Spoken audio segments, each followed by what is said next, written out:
concern. Why does everyone care? Well, this looks terrible.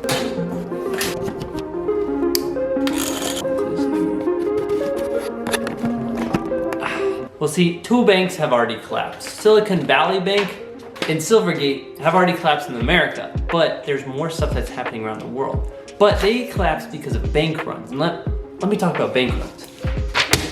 The bank has what we call reserves, and they have money in their reserves. Well, we have customers. When the customers hear bad news, they want to go get their money from the bank, okay?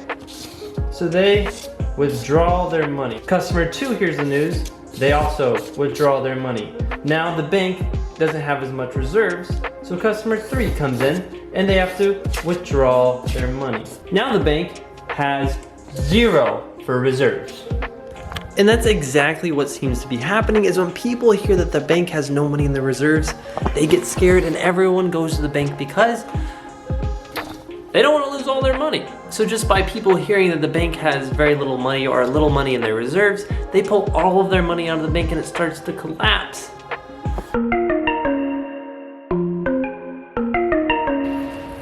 So bonds are what's possibly causing this banking crisis. Now I know you typically think of bonds as being the safest investments that you can make in a bank, but it's the bank's investments that are actually hurting everyone else. And these bonds could be putting the banks into a balance sheet crisis.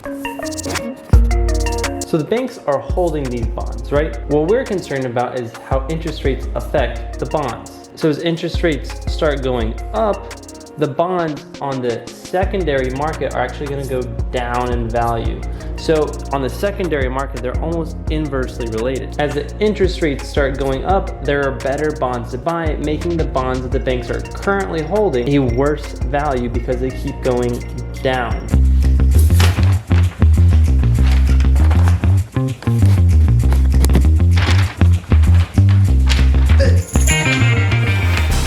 So it's these small banks that are really having all the big issues right now because they don't have as much assets like I showed in the beginning of the video, and now they're struggling to keep customers' money in because customers are coming to the door saying they want all their money out. It's because of these balance sheet issues that the banks are having. Let me show you.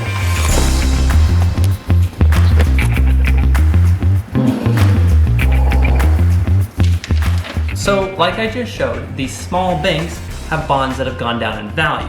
So now that means there's no more money on their balance sheet and people are running to them to get their money out. So if you have a small bank, this is something important to pay attention to.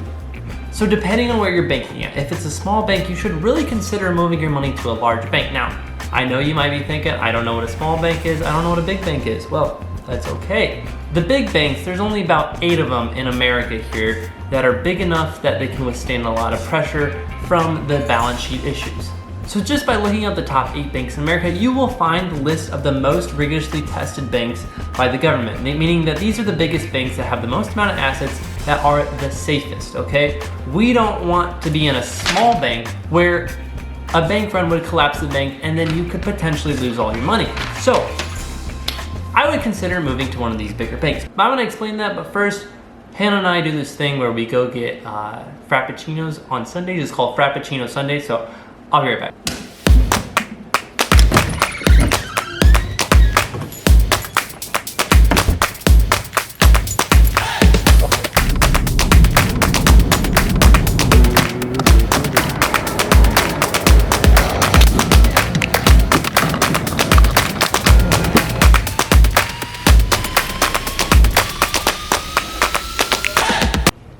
We're back. Okay, so like I was explaining, that the bigger banks are gonna be your safer bets. I don't want anyone thinking that they're gonna lose some money, and people are skeptical because these small banks are losing money, and people know this. That's why these stocks of First Republic and recently Deutsche Bank is also very, very low. And these banks look like they're on the front of collapsing. So if people are concerned about that, you don't wanna be in one of these banks that potentially could collapse.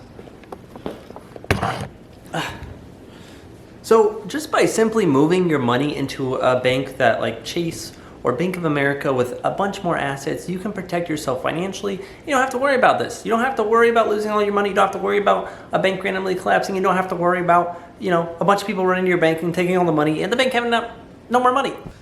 But if your bank were to collapse, if one of these big banks were to collapse, there'd be much bigger issues because, well, if the bank is collapsing, then, probably America is collapsing and, we're at a bigger issue anyway, so we just don't want to see anyone get hurt. So it's important just to do your due diligence, check with the bank, see what's going to be the best options for you, and go from there. This is a new type of video, and I'm going to try making some more like it, and let me know if you like this new style or not. It's kind of different. The whole goal is to bring finance to more people and help more people understand it. So I'll get better with this over time, and thank you for your patience, and I will catch you in the next one. Come on, dude.